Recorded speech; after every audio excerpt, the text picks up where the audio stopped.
Bonjour et bienvenue dans cette vidéo. Je vais vous présenter l'actualité du Barça aujourd'hui, en ce jeudi 21 décembre 2023.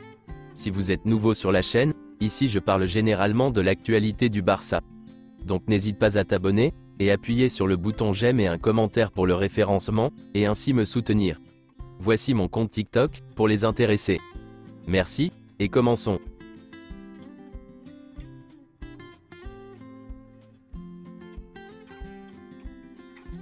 Accroché par Almeria, le FC Barcelone a battu Almeria en fin de match grâce à un deuxième but de Sergi Roberto, sur un score de 3-2.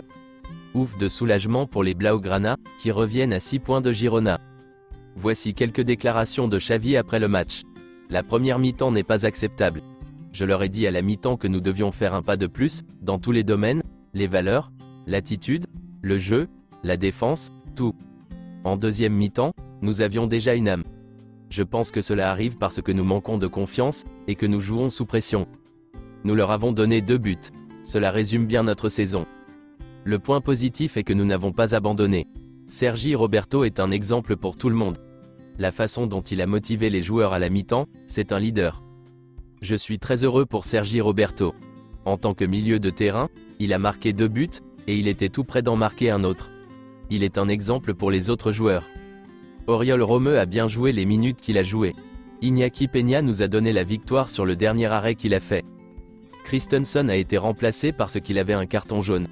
Nous avons fait entrer Ferran Torres parce que nous avions besoin de lui pour presser plus efficacement. C'est un match qui aurait dû se terminer 2-0 ou 3-0, mais l'équipe n'a pas l'esprit qu'elle avait la saison dernière. Nous manquons d'agressivité et de concentration. C'est inacceptable.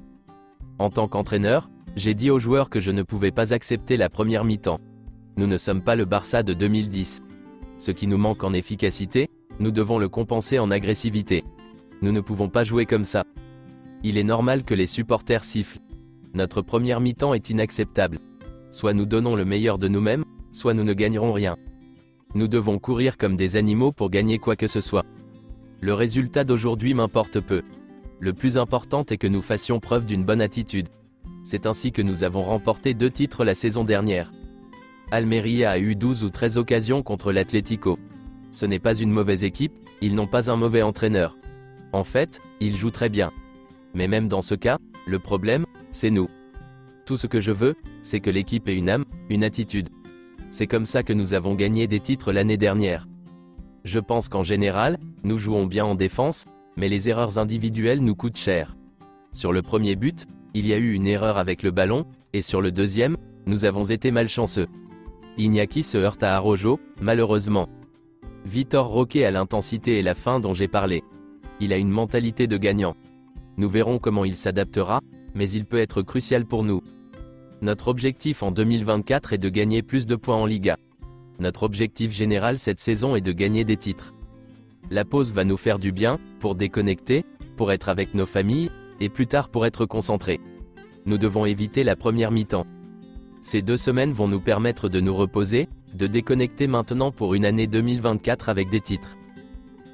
Et après 3 matchs, Barcelone gagne enfin un match. Sergi Roberto a désormais égalé Rafinha, Joao Félix et Ferran Torres en termes de buts, c'est-à-dire 3 buts en Liga cette saison, bien qu'il n'ait joué que 5 matchs. La saison dernière, le Barça a encaissé 20 buts en 38 matchs de Liga. Après 18 matchs cette saison, il a déjà encaissé 21 buts. Le Barça jouera un match amical contre le Club América demain à Dallas, au Texas. Voici le groupe convoqué pour ce match. Ronald Araujo ne se rendra pas à Dallas, car il souffre toujours d'une gêne au visage, et se rendra aujourd'hui chez le médecin. Pour l'instant, aucune opération n'est prévue. Dans le cas d'Araujo, le club a décidé de ne pas prendre de risques, car il risque d'avoir joué avec une mâchoire fracturée. De nouveaux tests seront effectués. Plus il aura de jours de repos, mieux ce sera. Vitor Roque devrait être disponible pour le prochain match officiel du FC Barcelone. Selon Fabrizio Romano, Vitor Roque aidera les rotations avec Lewandowski. L'idée du Barça est d'avoir le Brésilien dans les derniers jours de décembre. Il existe un risque que Marcos Alonso subisse une intervention chirurgicale. La gêne lombaire persiste, le Barça et le joueur évaluent et explorent cette possibilité.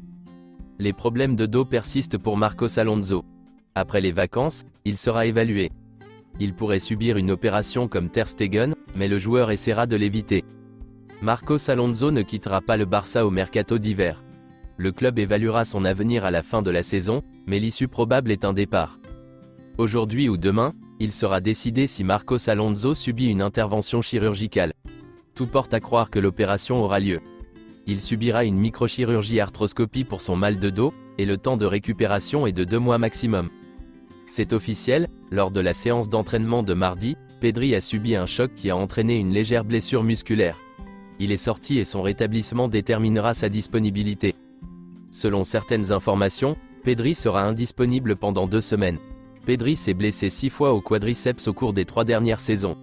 La blessure d'hier se situe dans la même zone. Depuis son arrivée, il a manqué 69 matchs pour cause de blessure. Sans compter la première saison 2020 à 2021, où il n'a pas été blessé, 41% des matchs avec Barcelone et l'Espagne ont été manqués. Selon Fabrizio Romano, Aston Villa s'entretiendra avec le camp de Clément Lenglet avant la fin du mois afin de discuter d'un départ en janvier, ce qui est considéré comme probable. Le FC Barcelone sera également impliqué dans la discussion. L'AC Milan reste intéressé mais attend de comprendre les conditions du prêt. Selon Santi Aouna, le FC Barcelone s'intéresse à Amadou Onana pour l'été prochain. Une rencontre a eu lieu récemment entre les représentants du joueur et le Barça. Il est également suivi de près par Manchester United, mais il n'y a rien à signaler du côté d'Arsenal. Et selon Foot Mercato, le Barça a récemment rencontré l'agent d'Amadou Onana, qui l'intéresse. Everton évalue Onana à 55 millions d'euros. Selon Sport, le FC Barcelone est à la recherche d'opportunités de marché pour remplacer Gavi pour une demi-saison. Xavi a reconnu qu'il aurait besoin d'un autre milieu de terrain. 2 noms de joueurs expérimentés pourraient être sur le marché, Adrien Rabiot et Marco Verratti. Rabiot a renouvelé pour une saison avec la Juventus, mais pourrait envisager de changer d'air si une opportunité comme celle du Barça se présente. Il était déjà dans le viseur du club en 2019 lorsqu'il était libre du PSG, mais il a opté pour la meilleure proposition économique de la Juve. Dans le cas de Verratti, si Barcelone tente de l'attirer, ce sera sous la forme d'un transfert. Ils doivent trouver un accord avec son club pour obtenir un prêt jusqu'en juin, peut-être en échange d'une prolongation d'1 an de son contrat avec son équipe actuelle. Le Barça a essayé de signer Verratti en 2017, et il y a eu des conversations. Verratti a décidé de faire marche arrière et de continuer au PSG pour un projet qui semblait meilleur avec la signature de Neymar cet été-là. C'est tout pour aujourd'hui, et merci d'avoir suivi la vidéo. Mettez un j'aime si la vidéo vous a plu, et aussi un commentaire en donnant vos avis, et abonnez-vous pour ne pas manquer les prochaines vidéos. Merci, et à bientôt.